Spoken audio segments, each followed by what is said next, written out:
What is art? Why is it affiliated to religion? How are these two connected to each other?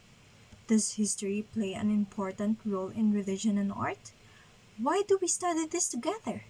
Oh, kalma lang, because all of these questions will be answered on today's episode of The House of Artsy Mind.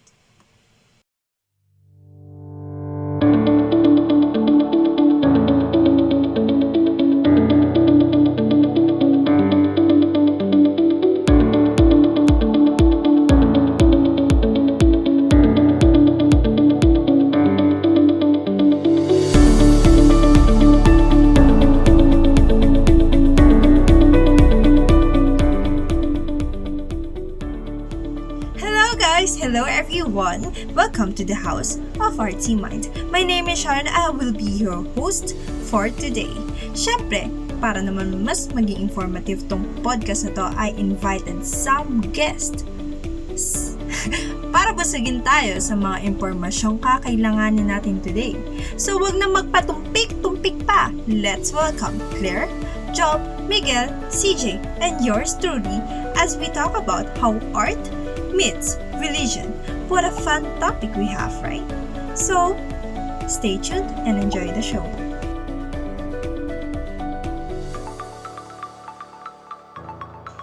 For the first part of the podcast, I am with Claire and Job to answer your question on why do we study religion and art together. So, syempre, ladies first. Claire, may I know your thoughts and reaction? Bakit nga ba natin magkasamang inaaral ang reliyon at ang sining? Historically, most religious traditions use art to enhance religious experiences. So what we call now art were used as religious objects or themes to reach people at a deeper level. Together, they bring history to life and they expound moral messages as a means of communication.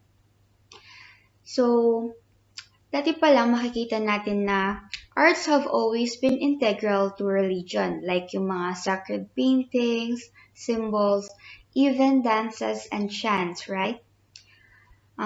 Judging by this alone, we can see that art seems to be natural vehicle for expressing or connecting with the divine, right? Ikaw ba, Job? Ano masasabi mo? Why do we study art and religion together? I agree with you. In the perspective of religion, any forms of art, especially religious paintings, can definitely depict stories of belief and worship in supernatural beings, most especially to a personal god or gods. For me, studying art and religion together can explain the things that we cannot understand using our naked eyes. And art also helps in keeping traditional religious activities alive to maintain the significance of religion in our lives. Wow, from your insights, I can really see how art influences the religious aspects of the world. So let's move on to the next question. Claire, take it away. Thank you, Miss Sharon. So, the art have always been used to express the divine, but specifically in the Christian tradition. So, ano nga ba yung role ng art sa religion? Do they simply enhance text, meanings, and feelings, or are they essential to our perception of the divine? So, what are your thoughts on this, Job? Would you mind answering the question, please? From what I have seen, art and religion are like partners in crime in our world. Most of the art pieces created by famous artists have a connection with the artist's religion. Sculptures of gods and paintings of what have happened in the religion are the common art that can be found in the past, like the sculptures of Greek gods that you can see in a lot of museums, or paintings like the Last Supper, which depicts what happened before Jesus Christ was crucified. It shows that people love to visualize how the things in the religion look like. However, due to this, it also creates conflicts and wars among human beings. To tackle these issues or problems, I'll leave the floor to Miguel and CJ to give you a synthesis on the effects of arts and religion to mankind. Thank you for that wonderful insight. As we know, art and religion can be a difficult topic to discuss since religion is very very wide. Marami sa mga tao is magkakaiba yung religion nila. So most likely what happens is we have different perspectives on how we would visualize uh, the holy beings or yung mga pinapaniwalaan natin na yung powerful nga na God. So yun, people have always argued, sometimes violently, about the nature of art in Christian life because of the place of visual and visionary in the Bible. Whether we have any religious belief or none, we are surrounded by images, objects, and artworks relating to Christian traditions as well as to other religions.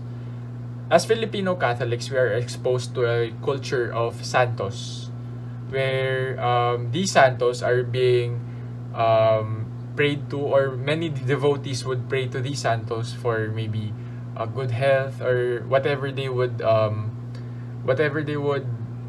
want for themselves or for other people. Ganun.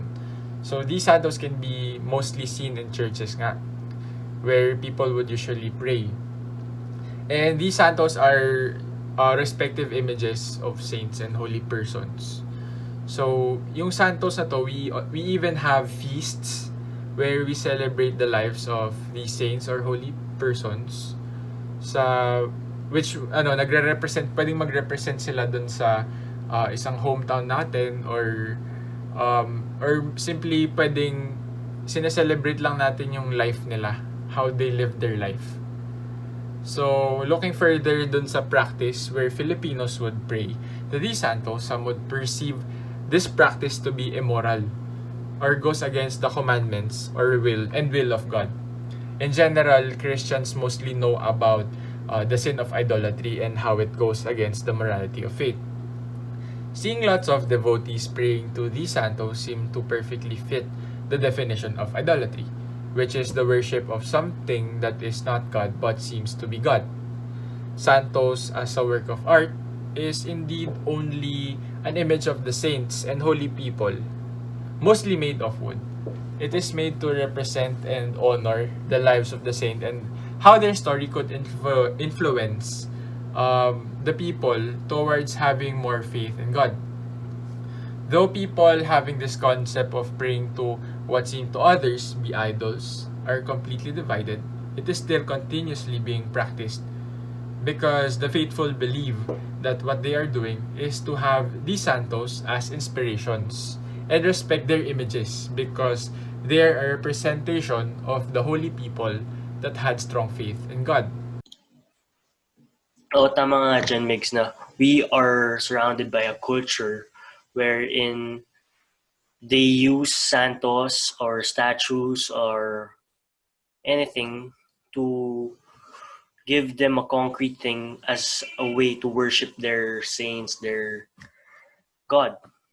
Parang ganun na rin. So I myself do practice these, and tuwing Holy Week, nag-procession kami, yung sa Baliwag, Bulacan, yung mga karo. Parang na expose na ako dun sa culture na yan. Kaya I guarantee it na okay naman. Another thing na nakaka-bother din about religion and art is pag pinagsama mo sila is mahirap na ma-appreciate siya ng tao kasi not everyone has the same religion. As I've said earlier, iba-iba yung religion ng kada tao. Depende sa influences na experience nila or na feel nila. So, yun din yung isa sa mga conflict ng art and religion pag pinagsama sila. Another thing is, when we look into art, every individual has a different perspective of the art. Kaya meron ding iba-ibang critics na nagkakaroon ng iba't ibang approach doon sa mga artworks na kinikritik nila. Like, if you set religion aside, art itself is can be perceived in two different ways. And if you put religion into the equation, mas lalo nagkakagulo-gulo kasi mas dumadami or mas nagiging diverse yung concepts or yung mga arguments na gustong iparating ng iba't ibang tao. So, art is being expressed by different artists din. And not everyone would receive what the artists would want to deliver. So, hindi lahat ng art is nare-receive or hindi lahat ng intention ng isang art or message na intended for the audience to receive is nare-receive ng audience. Kasi usually, they would have different interpretations. Meron silang iba't ibang reactions about these kinds of artworks. So, combining art and religion can be very it can be very complicated and hard to understand din. Hi guys. Thank you nga pala dun sa sobrang detailed na explanation mo, Migs. So, punta naman tayo sa complications of religious art. So, it's basically the misinterpretations of religious art. So,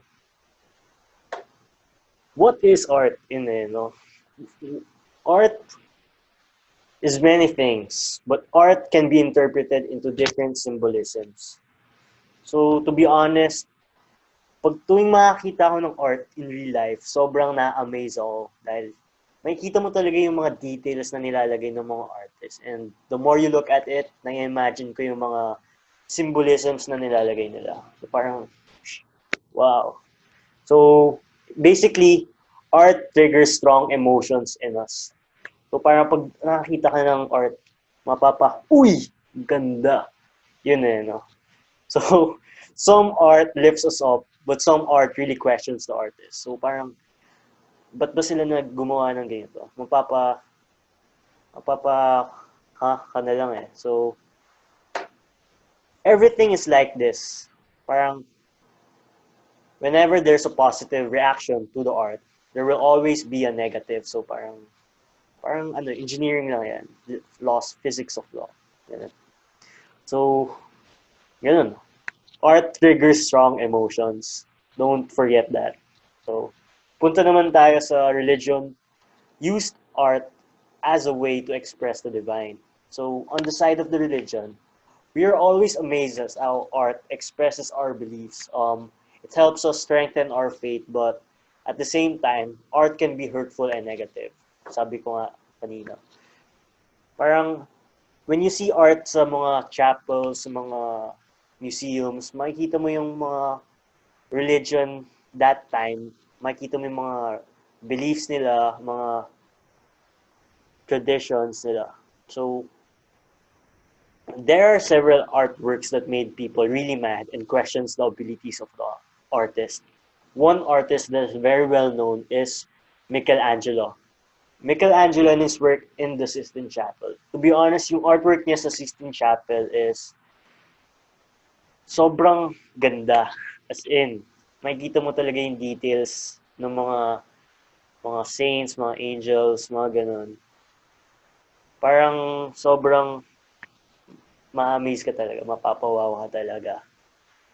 Pero, to be honest, parang hindi si Michelangelo yung gumawa nun eh. Alam mo bakit? Kasi parang yung priest, nilimit niya yung imagination ni Michelangelo. Kasi parang the priest limited the imagination of Michelangelo to our beliefs, to their traditions, their beliefs. So parang hindi nakapag-paint ng maayos si Michelangelo. Pero okay naman, maganda naman siya. So after he finished his work sa Sistine Chapel, he made another artwork that really defines his style of art. He let his imagination run wild, but instead of being praised, he got criticized about his beliefs. So parang question ba siya kung ganun ba talaga yung mga pinaniniwalaan niya. So parang ganun. So in my opinion, true nga that religion and art goes hand in hand and helps one another. But one interpretation that I got is that religion limits the different possibilities of an artwork within their traditions, beliefs, and scriptures. It limits the imagination of an artist. Artists paint something in a blank canvas and let their imagination go wild. That's why we can say that art is an expression. Art lets us express different emotions inside of us. So parang art nga triggers strong emotions inside of us, but religion limits it. Another type of example is an art made by a Filipino artist named Carlos Botong Francisco. He made an artwork that depicts a Muslim wedding with the bride receiving blessings from an imam. This artwork is very controversial because Muslim doesn't believe in statues or anything that represents their god or religion. Sabi nga ni Migs, yung idolatry. And they are not fond of figurative art. So parang, to be honest, yung interpretation ko dito sa issue na to is that si Carlos Botong Francisco, parang he just wants to paint yung scene na nakita niya. Sobrang memorable sa kanya yung scene na yon, kaya gusto niyang i-paint so para maging long lasting or para makita niya palagi. So pero yung mga Muslim parang na misinterpret nila, na dinidisrespect ni Francisco yung artwork. So lastly, is there more truth in art than religion? In my own opinion, it really depends on how you see it. There are different perspectives that people really believe in. If you are Catholic, of course you will side with your religion. Papaniwalaan mo talaga yung religion mo. But if you look at it in a realistic way, some art really defines the word truth. Like, they factor in the different details that you see in real life. So parang makikita mo yung mga sobrang liit na details. Some artists naman will let their imagination take over. So parang mga abstract, mga figurative. So parang in the end talaga, it's just a matter of perspective on how you see things. So yun. Thank you guys, and I'll take over. Papasa ko na sa groupmate ko na si